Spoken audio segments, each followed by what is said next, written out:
My stepmom Beatrice Sterling, infamous for her brutally sharp toasts, tapped her crystal glass at my father's anniversary party.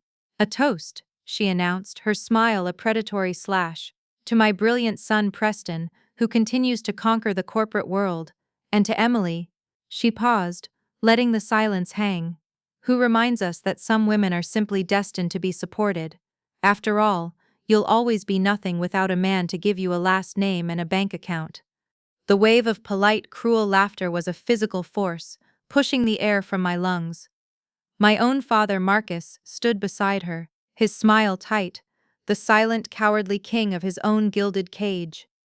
"Have you ever been publicly branded as worthless by your own family? They weren't just mocking me, they were cementing my status as a nobody." But as they laughed, I made a silent vow. I wouldn't just rise above them. I would build a world so powerful that one day my name, the one I was born with, would be the only one that mattered. The Sterling mansion glittered around me, each crystal on the chandelier, a tiny mocking eye. It was my father and Beatrice's 25th wedding anniversary, a quarter-century of a life I was never truly a part of. "My name is Emily Davenport." The Davenport name was my mother's, and mine. It was a name that felt alien in this house, a relic of a past my father seemed eager to keep buried.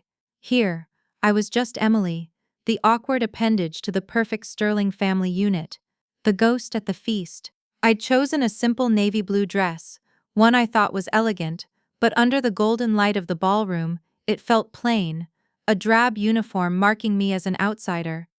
My stepbrother, Preston, was in his element. He stood near the grand fireplace, a glass of champagne in one hand, gesturing expansively with the other. His voice, a confident baritone, cut through the polite murmur of the party. He was talking about his latest promotion at a high-powered financial firm, dropping names and figures with practiced ease. He was everything a Sterling was supposed to be: ambitious, handsome, and utterly ruthless. And he never missed an opportunity to remind me that I was none of those things. "Emily, you're looking well," he'd said when I arrived, his eyes flicking over my dress with a dismissive smirk. "Still at that little admin job. Keeping busy, I hope." Beatrice, his mother, was the queen of this domain. She moved through the crowd with a dancer's grace, her silver gown shimmering. Her compliments were legendary, each one a tiny poisoned dart. "Darling, that color is so brave of you," she'd say, "or your hair is so natural." She was infamous for her cruelty, a trait her friends mistook for strength and wit. They orbited her like nervous planets, laughing a little too loudly at her jokes, desperate to stay in her good graces. And then came the toast. It was the moment the entire evening had been building towards. A waiter tapped a small bell, and a hush fell over the room. My father, Marcus, stood beside Beatrice, his arm around her waist. He looked proud, but also tired. He always looked tired. He caught my eye for a fleeting second, and I saw a flicker of something: guilt, maybe, or just discomfort. It vanished as quickly as it appeared. He was the enabler, a man so terrified of conflict, so desperate to maintain his peaceful, gilded life, that he would sanction any cruelty to avoid a difficult conversation. Beatrice raised her glass. The crystal caught the light, a tiny star in her hand. Her voice was smooth as silk, but I knew the steel beneath it. She started with a long, glowing tribute to my father, then moved on to her son. "To my brilliant son Preston," she said, her voice swelling with pride. "A true Sterling, already conquering the corporate world. We are so endlessly proud of the man he has become." Preston preened, tipping his glass towards her. The guests murmured their approval. And then Beatrice turned her gaze to me. Her smile didn't reach her eyes. And to Emily. The pause was deliberate, a conductor holding the orchestra in suspense. Every eye in the room swiveled to me. I felt 100 pairs of eyes on me, pinning me in place.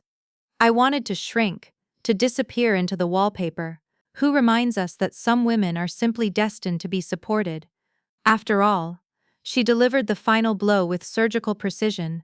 "You'll always be nothing without a man to give you a last name and a bank account." The silence was broken by a titter of laughter. It started small, then grew into a wave of polite, knowing chuckles. It wasn't loud or boisterous. It was worse. It was the quiet, shared understanding that I was a joke, a failure, a nobody. I looked at my father, my heart pounding a desperate plea against my ribs. Say something. Please, just say something. He just stood there, his smile frozen on his face, a mask of pained civility. He gave a weak non-committal shrug, as if to say, "That's just Beatrice." His silence was louder than her insult. It was an endorsement.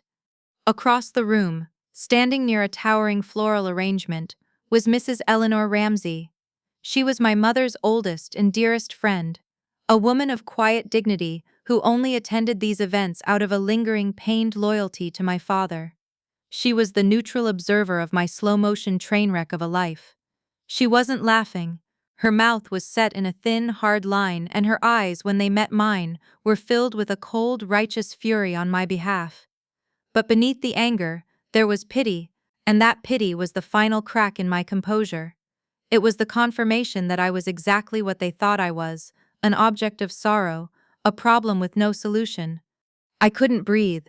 The air in the room felt thick and heavy, like water. "Excuse me," I mumbled to no one in particular, my voice a choked whisper. I turned and fled. I didn't run, but I walked so fast, my heels clicked a frantic, desperate rhythm on the marble floor. I didn't look back, but I could feel their eyes on my back. I could hear their laughter, a soft, cruel echo that followed me out of the ballroom, down the long hallway, and out into the cold, unforgiving night.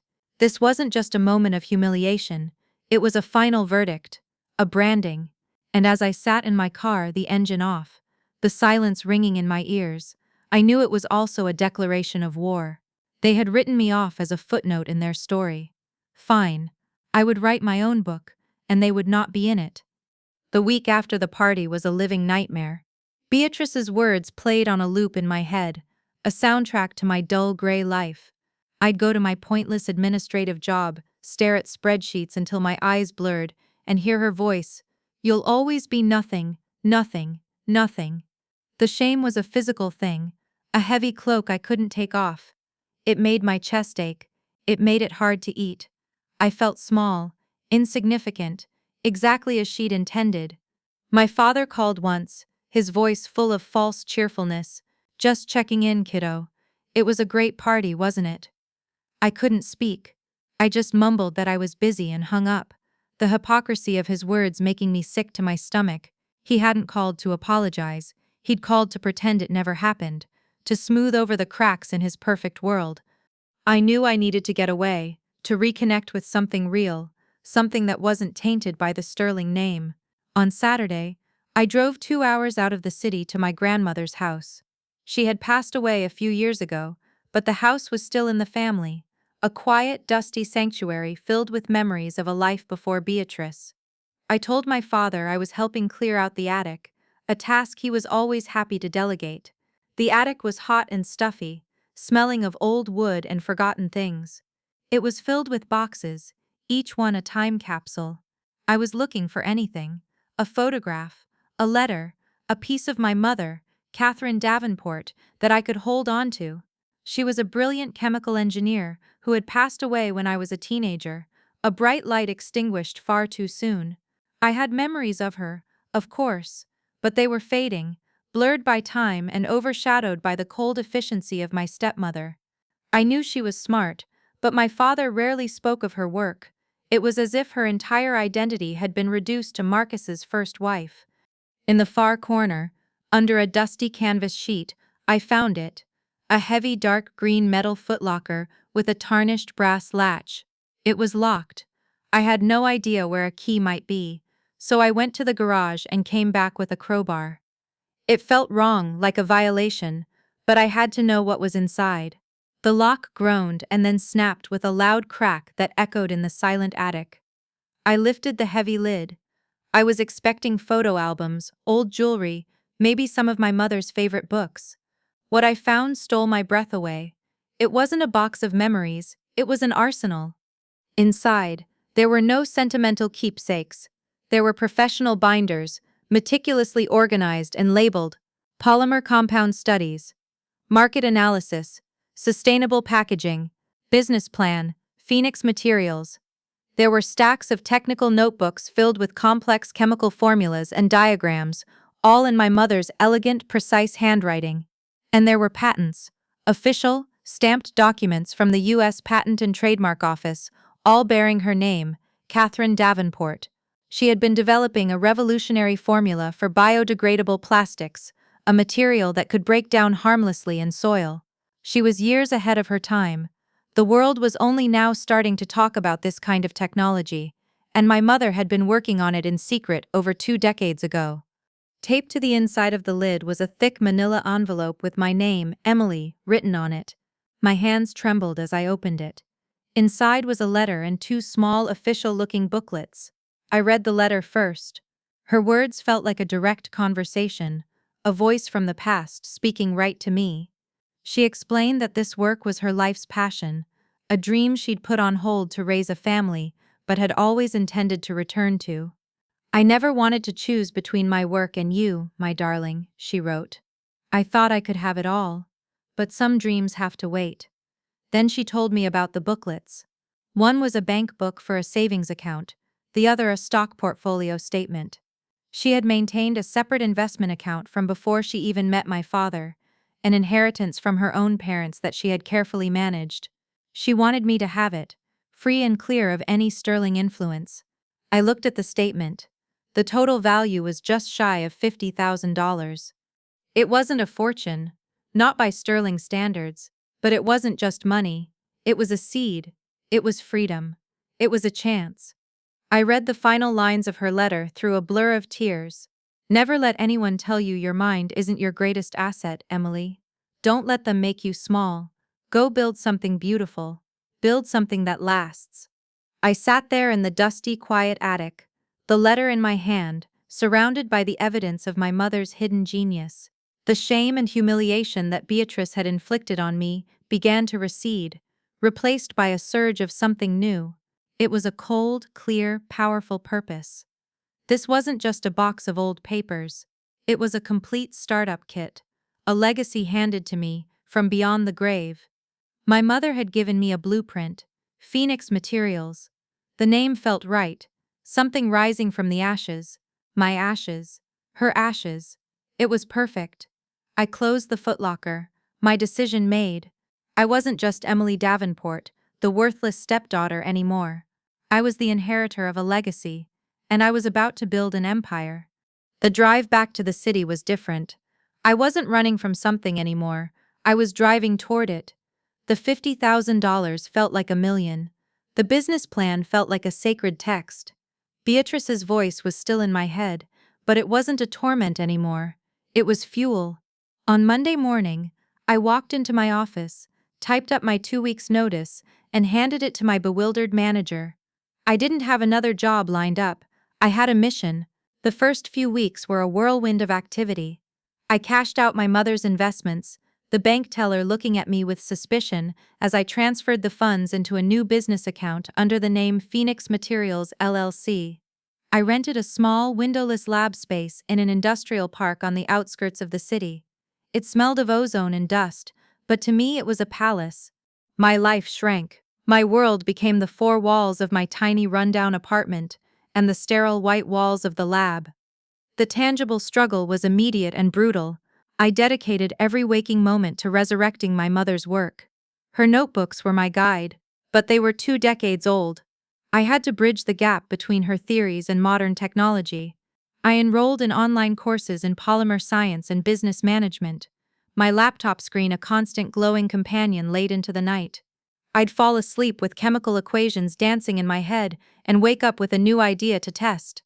I learned about supply chains, regulatory hurdles, and marketing strategies. My social life vanished. Friends would call, and I'd make excuses.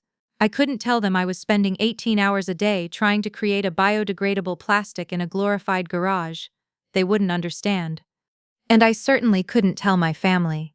I lied to my father, telling him I'd found a better-paying administrative job at a different company, one that required long hours. It was a weak lie, but he was so detached from my life he accepted it without question. The thought of Beatrice and Preston knowing the truth was unbearable. I could already picture their smirks, hear their condescending questions. A little science project, Emily. How adorable. I imagined them waiting, just waiting, for me to fail, so they could say, "We told you so." That fear kept me silent. It kept me isolated. Money was a constant, crushing anxiety.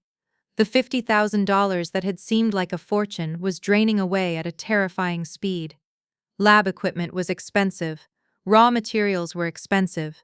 The rent on the lab, my apartment, the cost of living, it all added up. My diet became a rotation of instant noodles, cheap coffee, and day-old sandwiches from the deli down the street. There were nights I'd stare at my dwindling bank account, the numbers a stark reminder of how close I was to the edge. The fear was a cold, hard knot in my stomach. What if I was just as useless as they said I was? What if I was chasing a ghost, a dream that wasn't even mine? The lab became my entire world. It was a place of endless frustration and tiny exhilarating victories. There were countless failures. Batches of the formula would come out wrong, too brittle, too soft, not biodegradable enough. A crucial mixing machine I'd bought secondhand broke down, and I spent 3 days I couldn't afford to lose taking it apart and teaching myself how to fix it with the help of online videos. I often slept on a rickety cot in the corner of the lab, too exhausted to drive home, waking up covered in a thin film of dust and the sharp chemical smell of my experiments. I was bone-tired, running on fumes and caffeine. I was utterly, completely alone. But in the darkest moments, when the loneliness and the fear were about to swallow me whole, I would pull out my mother's letter. I would read her words, "Build something that lasts." And I would hear Beatrice's voice, a poisonous echo. "You'll always be nothing."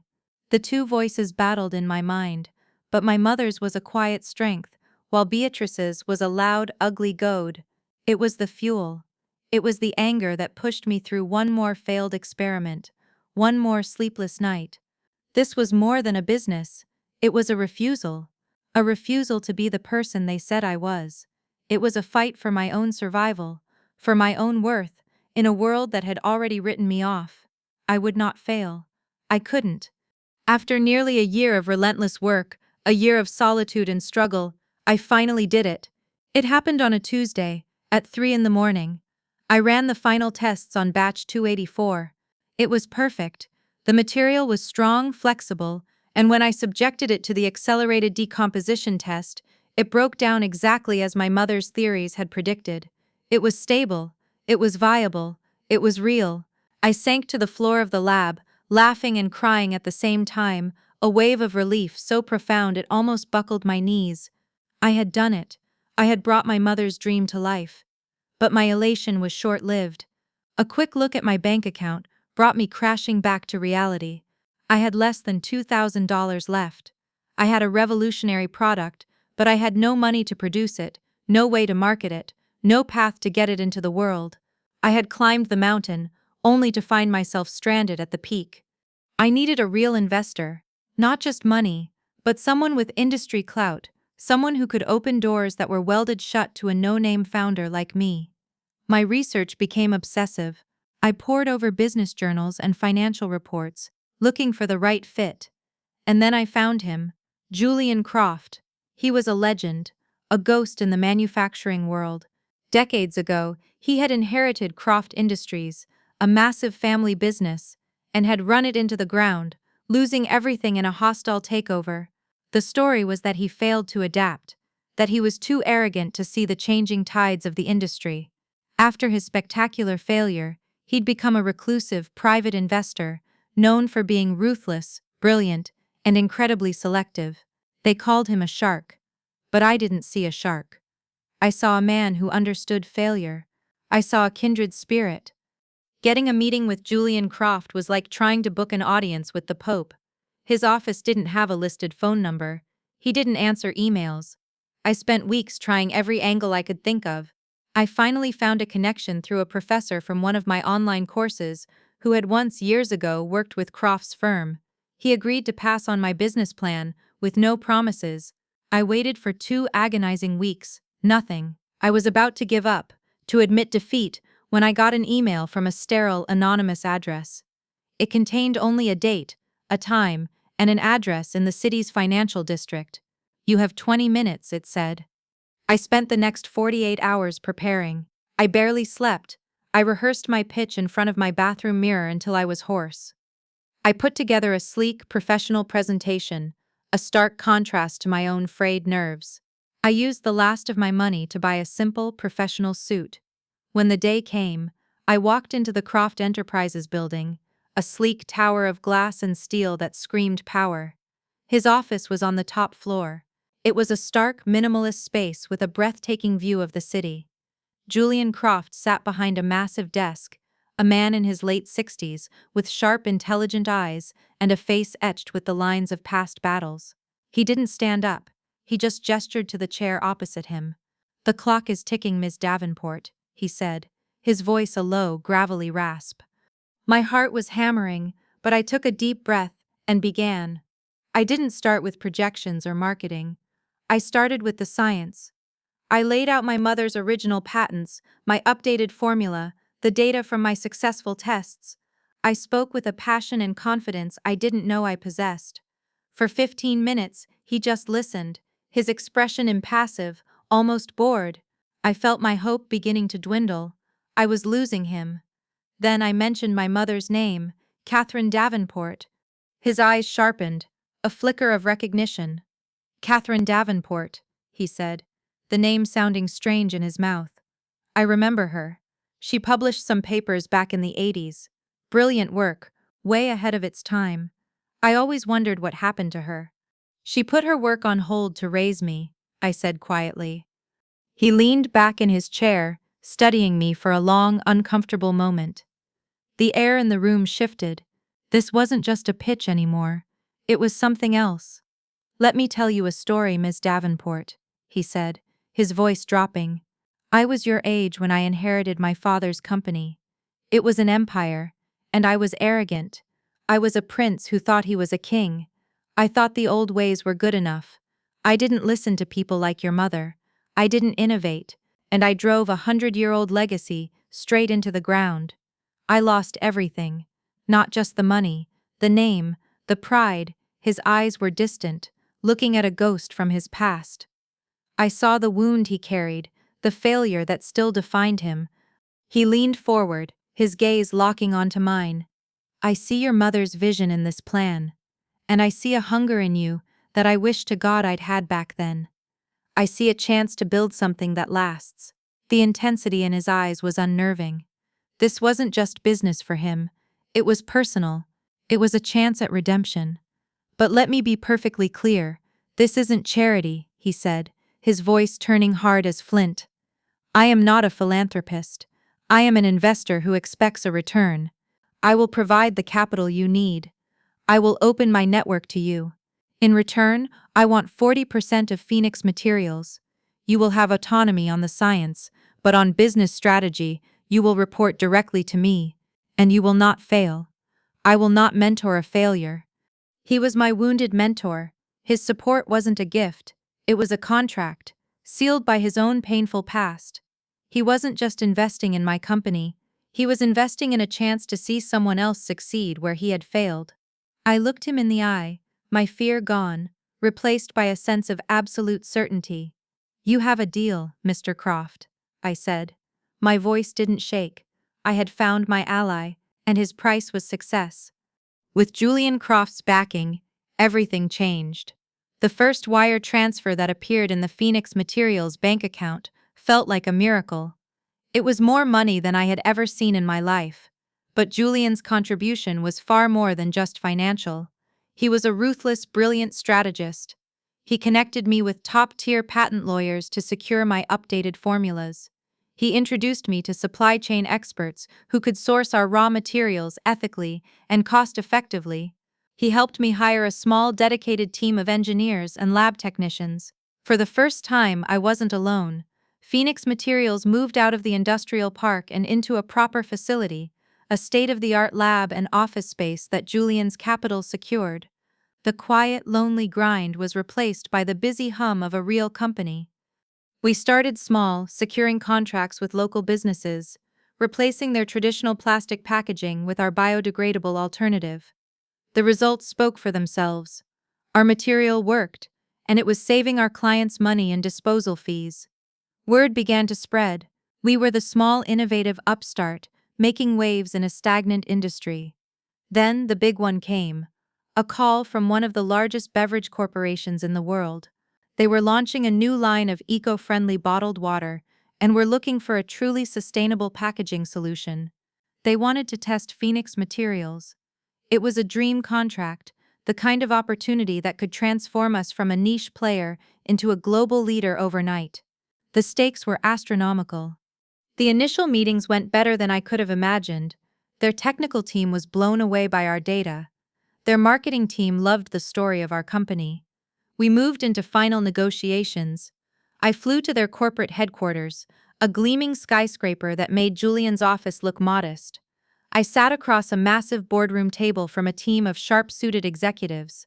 The negotiations were tough, but fair. We were hammering out the final details when the vice president of procurement, a man named Henderson, asked if I had a moment to speak privately. We walked to his corner office, which had a panoramic view of the city. He offered me a drink, his demeanor friendly, almost paternal. "Emily, may I call you Emily? We are incredibly impressed with what you've built," he began, his voice smooth as honey. "Your passion is evident. We think this is the beginning of a very long and profitable partnership." He paused, swirling the ice in his glass. "There is just one small thing. Our internal cost analysis shows that your material, while brilliant, is still on the higher end of our target price. We have a partner, a supplier, who can provide a chemical component that would bring that cost down significantly. If you were to adjust your formula to include this component, I can guarantee that this contract is yours. A 10-year exclusive deal." My heart sank. I knew exactly what he was suggesting. I knew of the component he was talking about. It was cheaper, yes, but it wasn't fully biodegradable. It would compromise the integrity of my mother's formula. It would turn our revolutionary product into a lie, another piece of corporate greenwashing. But the temptation was immense. A 10-year exclusive contract with a global giant. It meant financial security. It meant success beyond my wildest dreams. It meant I could finally, definitively, prove Beatrice and Preston wrong. All I had to do was make one small compromise. I was torn. My mind raced. I thought of the years of struggle, the instant noodles, the sleepless nights. This was the easy way out. This was the finish line. That night, I called Julian. I laid out the entire situation, my voice trembling slightly. I explained the choice before me. Stick to my principles and risk losing everything, or make a small compromise and secure our future. I secretly hoped he would tell me what to do, that he would make the decision for me. He didn't. He listened patiently until I was finished. There was a long silence on the other end of the line. Then he asked one simple, devastating question. "Your mother's name is on those original patents, Emily. What is that name worth to you?" He didn't need to say anything else. It was a moral compass test, and he was forcing me to find my own answer. He was reminding me that this was never just about money. It was about legacy. It was about building something that lasts, something with integrity. I hung up the phone, the weight of the decision settling squarely on my shoulders. I didn't sleep that night. I paced my hotel room, my mother's letter and Beatrice's insult echoing in my mind. By morning, I had my answer. I called Henderson. My voice was steady as I told him that I appreciated the offer, but Phoenix Materials would not be altering its formula. I explained that our brand's value was in its authenticity, and that compromising on that was not an option. I told him I was confident that the long-term benefits of our truly sustainable product would outweigh the short-term cost savings. I was polite, professional, and absolutely certain I had just thrown away the biggest opportunity of my life. I hung up the phone, my stomach in knots. 3 days passed. They were the longest 3 days of my life. I was preparing to tell my team we'd lost the deal when my phone rang. It was an unfamiliar number. "Miss Davenport, this is Richard Sterling, CEO of Sterling Holdings," the voice on the other end said. It was the CEO of the beverage corporation. My blood ran cold. "Mr. Henderson informed me of your conversation," he said. I wanted to call you personally to say that your refusal to compromise is precisely why we want to do business with you. We're not just buying a product, we're investing in integrity, we're sending over a new contract. The original terms, no alterations. I almost dropped the phone. It was a monumental victory, one that proved that the hard path, the principled path, was the right one, and it earned me something more valuable than any contract: Julian Croft's unwavering respect. The deal with the beverage corporation put Phoenix Materials on the map. We were no longer a small upstart, we were a serious player. Our success was celebrated in a prominent industry trade magazine. It was a glossy two-page spread with photos of our new facility and quotes from our new, high-profile client. The article celebrated our innovative green technology and our visionary though press-shy founder. It didn't mention my name, a detail I had insisted on. I wasn't ready for the spotlight. I wasn't ready for my family to know the extent of my success, but I had made a rookie mistake. The company's registration was public record. Anyone who bothered to look could connect Phoenix Materials to Emily Davenport. And someone did. My stepbrother Preston saw the article. He worked as a mid-level director at a competing materials firm, a stodgy old guard company that was slowly losing market share to more innovative businesses like mine. For years, he had been the golden boy, the corporate prodigy. The idea of me, Emily, the family charity case, the girl he and his mother had openly mocked, achieving any measure of success in his own field, was more than an annoyance, it was a personal affront.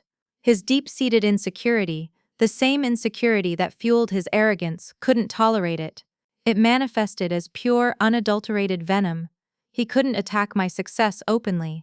That would look petty, so he chose a more insidious route. He used his position and his industry knowledge to find a vulnerability. He must have spent days digging through public records, searching for any misstep, any tiny crack in my company's foundation, and he found one. During the chaotic early days of our expansion, there was a minor environmental permit for waste disposal that our small administrative team had been slow to file. It was a simple piece of paperwork, an oversight that had since been corrected, but the record was there. It was all he needed. Anonymously, he tipped off the Environmental Protection Agency. He didn't just file a complaint, he crafted a detailed, malicious claim, accusing Phoenix Materials of improperly, even illegally, disposing of chemical waste. It was a calculated, vicious lie designed to cripple us. One morning, without warning, a team of EPA officials descended on our facility. They had a warrant. They shut down our lab, cordoned off our production line, and began a full-scale investigation. It was a nightmare. Operations ground to a halt. We were bleeding money every hour we were shut down. My team was terrified, their faces etched with worry and confusion. We were a green technology company, being investigated for environmental crimes. The damage to our reputation could be catastrophic. For a week, it felt like it was all over. It felt like a false defeat, like Preston and Beatrice were finally getting their wish. The shame and fear were suffocating. The day after the raid, my phone rang. It was Preston. His voice was dripping with false concern. "Emily? I heard what happened. Terrible business, just awful," he said. "Listen, I know some people. If you need me to put in a good word, make a few calls to smooth things over, just say the word. Happy to help out my little stepsister." The smugness in his voice was so thick I could barely breathe. He was savoring this. He was twisting the knife. "Thank you, Preston," I said, my voice ice cold, "but we have it under control." I hung up, my hand shaking with rage. This was the final push I needed. This was no longer just about proving them wrong. This was about survival. With Julian's high-powered legal team working around the clock, we compiled every piece of documentation, every record, every email, proving the claim was baseless. We demonstrated that the permit issue had been a minor, temporary oversight that had been rectified months before the complaint was ever filed. After a grueling week of investigation, the EPA issued a formal statement clearing Phoenix Materials of any wrongdoing. But the attack had left its mark. It taught me a critical, painful lesson. My family would not stop. They would see any success I had as a threat. I had to do more than just succeed. I had to become untouchable. I had to operate from the shadows until I was so powerful they couldn't hurt me anymore. The sabotage attempt was a baptism by fire. It burned away the last of my naivety. It hardened my resolve into something cold and sharp. I met with Julian in his office, the skyline of the city sprawling behind him. "They will never stop," I said, my voice flat, devoid of emotion. "As long as they see me, they will try to tear me down." Julian nodded slowly, his expression grim. "Then you need to disappear," he said. It wasn't a question, it was a strategy. And so began the most ambitious move of my life. I decided to build an invisible empire. The restructuring of Phoenix Materials was methodical and absolute. With the help of Julian's legal team, we created a new corporate architecture. Julian Croft, the legendary investor, became the public face of the company. He was named chairman of the board, the powerful figurehead who spoke to the press and attended industry events. My name, Emily Davenport, was systematically scrubbed from every public-facing document. We created a new layer of management, a board of directors composed of trusted allies Julian and I hand-picked. They were the public leadership. Internally to my small, fiercely loyal executive team, each of whom signed an ironclad multi-million-dollar non-disclosure agreement, I was the founder and CEO. To the rest of the world, I ceased to exist in any official capacity. The mysterious, press-shy founder became a complete ghost, a legend. Operating from this position of total anonymity gave me a freedom I had never imagined. Free from the threat of personal attacks, I could focus all my energy on growth. And Phoenix Materials didn't just grow, it exploded. Our biodegradable material became the new gold standard. We expanded into medical supplies, consumer goods, and even automotive parts. We acquired smaller labs, absorbing their technology and talent. We opened offices in Europe and Asia, our green logo becoming a global symbol of innovation. I ran the company from a secure private office, connected to my global team through encrypted channels. I was the ghost in the machine, the unseen hand guiding a multinational corporation. My days were a series of remote meetings, data analysis, and strategic planning. I was more powerful than I had ever dreamed, yet completely invisible. The greatest irony of all came 2 years after Preston's failed attack. The stodgy, old-guard materials firm where he worked was failing. They had refused to innovate, clinging to their outdated products while the world moved on. They were a perfect acquisition target. With Julian's guidance, I orchestrated a swift, decisive, hostile takeover. It was a brilliant business move and a moment of deeply personal, private satisfaction. One day, Preston Sterling was a director at a legacy company. The next day, he was an employee of Phoenix Materials. An employee of mine. He had no idea. He, like everyone else, believed the company was run by Julian Croft and the board. He spent his days in middle management, desperately trying to impress his new bosses, to climb the ladder in this dynamic, successful company. He would constantly talk about the company's brilliant, reclusive female founder, spinning tales he'd heard from industry gossip.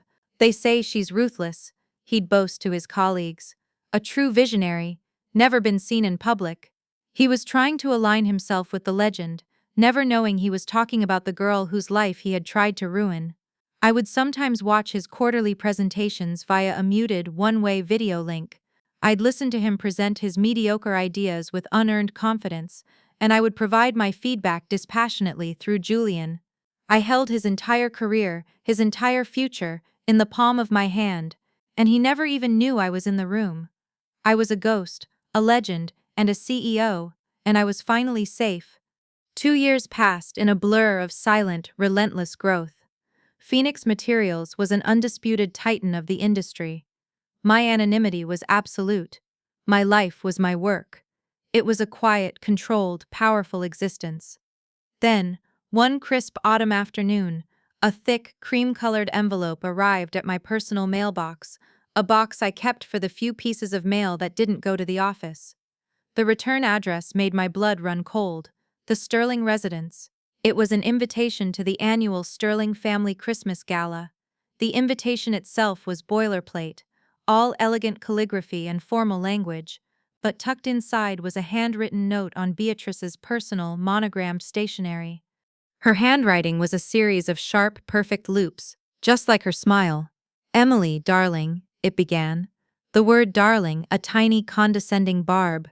"We do hope you can make it this year. It's a very special Christmas for us. We have some wonderful news to celebrate. Preston is a finalist for the Chief Operating Officer position at your old company, Phoenix Materials. Isn't that a scream? He says the final interview with the founder is just a formality, and that the chairman, Mr. Croft, adores him. We simply can't wait to toast his incredible success. It will be so lovely to have you there to share in our joy." I read the note 3 times, the words blurring. The bait was so obvious, it was almost laughable. The COO position was a role I had created, a position that reported directly to the CEO, to me. Preston was one of 3 finalists, and frankly, he was the weakest of the 3. They wanted to parade his triumph in my face. They wanted to dangle his success at my company as the ultimate proof of my failure.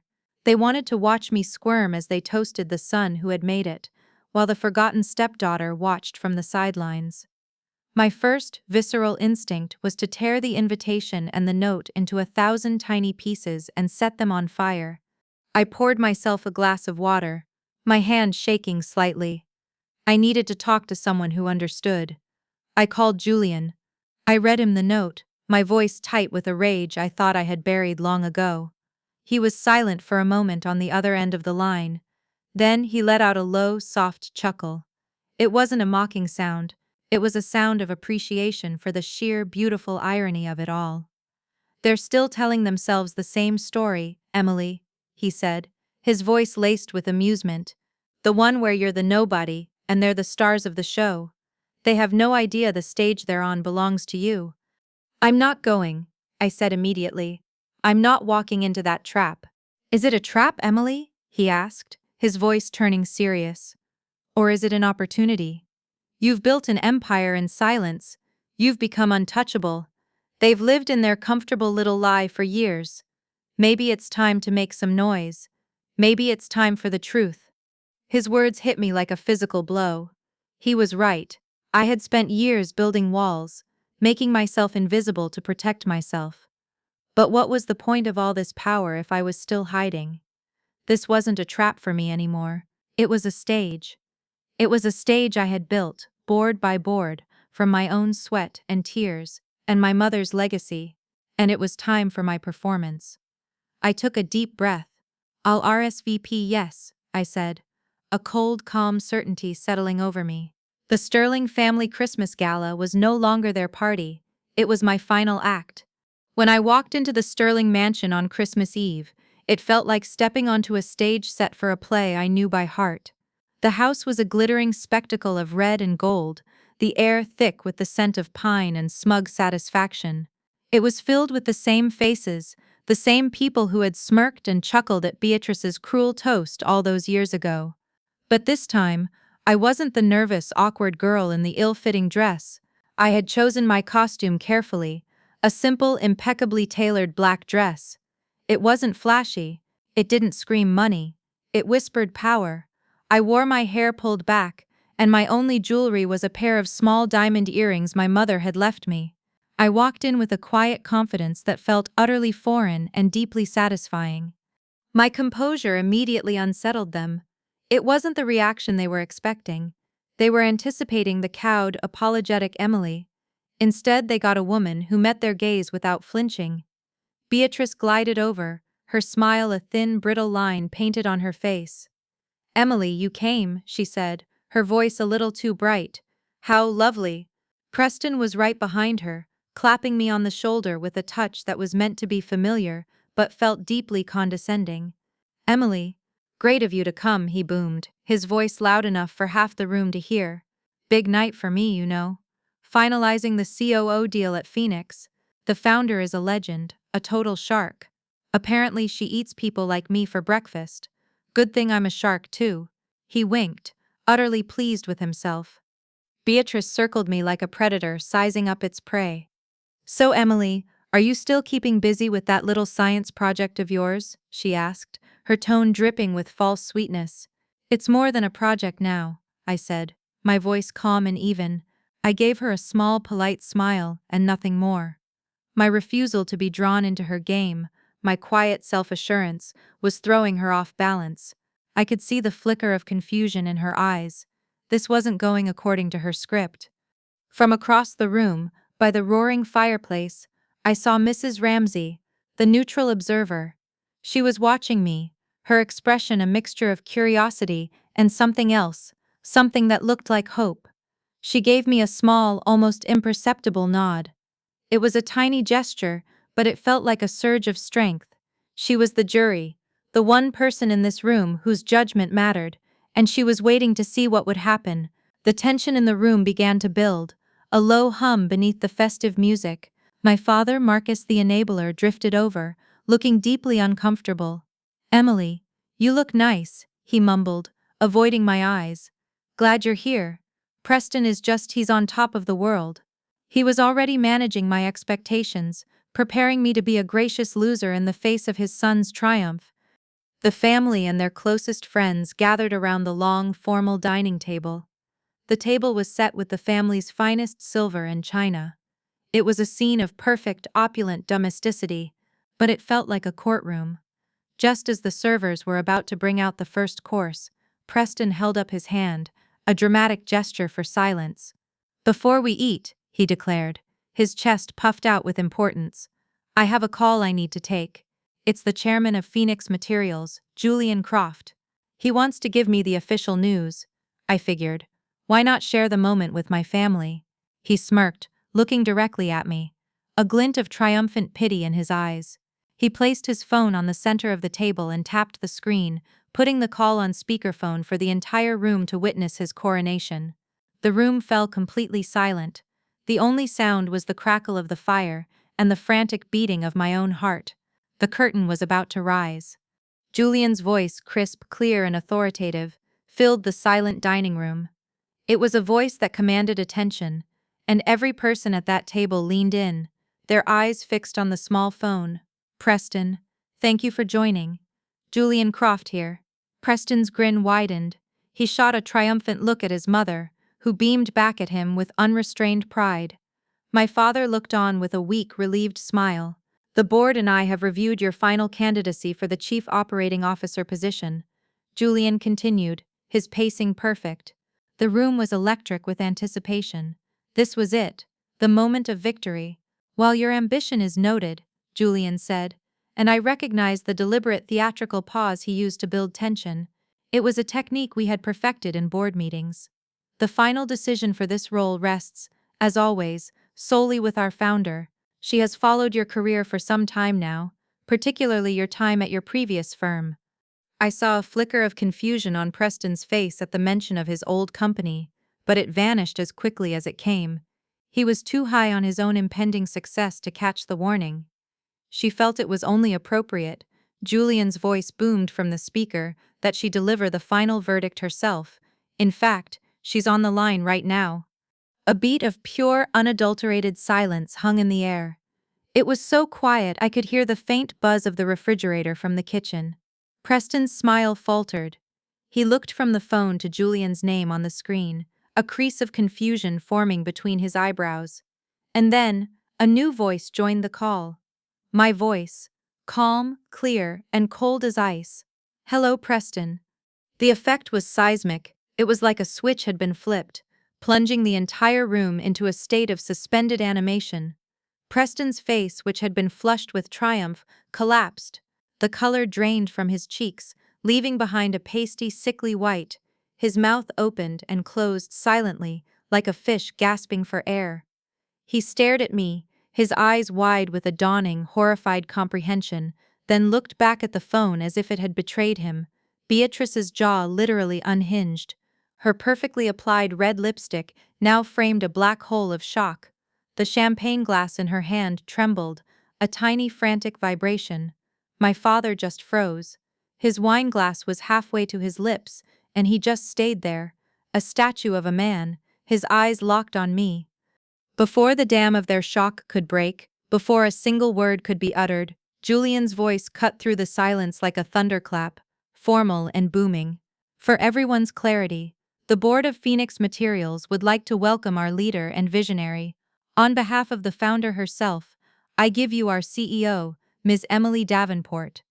My name, my mother's name, it hung in the air of that opulent dining room, a grenade that had just detonated their entire, carefully constructed reality.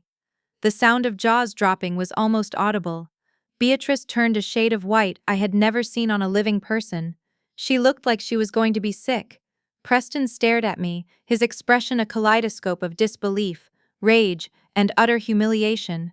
He looked physically ill, as if he'd been punched in the gut. From across the table I saw Mrs. Ramsay. The furious pity was gone from her face. In its place was a slow, magnificent smile. She lifted her own champagne glass, not to Preston, but to me, a silent, victorious toast that was seen by everyone. In that single moment, the power dynamic of the entire room, of my entire life, had not just shifted, it had shattered into a million pieces. The beautiful, silent implosion of their world was immediate and catastrophic. I let the silence hang for a moment longer, savoring it, letting the full weight of the truth settle over them.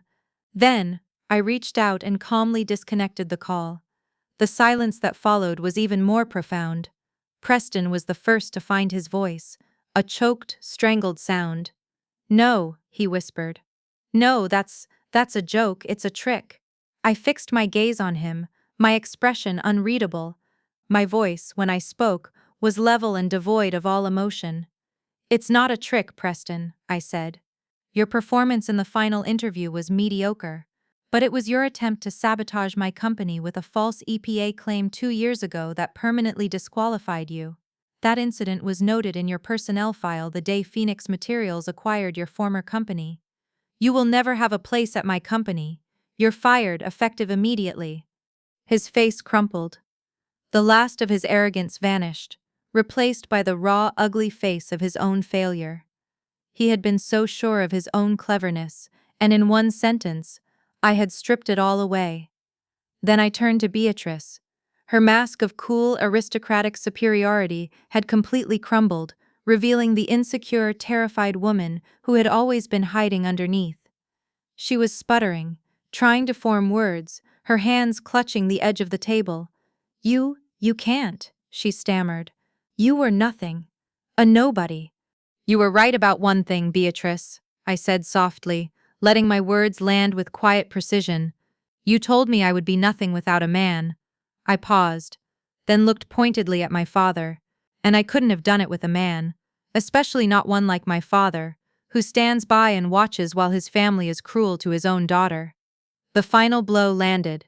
Marcus visibly crumpled, the wine glass slipping from his fingers and shattering on the floor. He looked 100 years old. In that moment, I felt a brief pang of pity for him, but the anger was gone. He was a weak man who had made his choice long ago, and he would have to live with it. I didn't wait for a response. I didn't need one. My victory wasn't in their apology or their regret. It was in the truth, laid bare for all to see. I stood up, my chair making a soft scraping sound on the polished wood floor. I gave a warm, genuine smile to Mrs. Ramsay, the only person in that room who had ever seen me for who I really was. She smiled back, her eyes shining with pride. Then I turned my back on the wreckage of their lives, and I walked out of the Sterling mansion for the last time. I didn't run. I walked, my steps even and measured, leaving the ruins of their infamous legacy behind me. A month later, I was standing in my office. It was a corner office, with a panoramic view of the city, a city that now felt like it belonged to me. The walls were lined with books, and a few carefully chosen pieces of art, but the centerpiece was my mother's framed patents, hanging right where I could see them every day. The door opened, and Julian Croft walked in. He was holding a small, newly framed document. He handed it to me. It was my mother's very first patent, the one that had started it all. "She built the foundation," Julian said, his voice softer than I'd ever heard it. "You built the skyscraper." I looked out the window, at the endless sprawl of the city below. My victory wasn't about the money, or the power, or even the delicious, satisfying revenge. It was about legacy. It was about honoring the brilliant woman who had given me the blueprint. It was about taking the ashes of a dream she had been forced to abandon and building something beautiful, something that would last. I wasn't the sum of their insults or their low expectations. I was the result of my own hard work, my own resilience, my own refusal to be erased. For the first time in my life, the silence wasn't lonely. It was peace. So what do you think? The best victories aren't just about winning. They're about proving to yourself that the version of you that others tried to create was never the real you. They wanted to write my story for me, so I published my own masterpiece instead. Now I want to hear from you. Has anyone ever tried to put you in a box? How did you break out of it? Share your story in the comments below. I love reading about your triumphs. If this story hit home for you, please show your support by hitting that like button and subscribing for more stories about building your own empire from the ground up. Thanks for listening.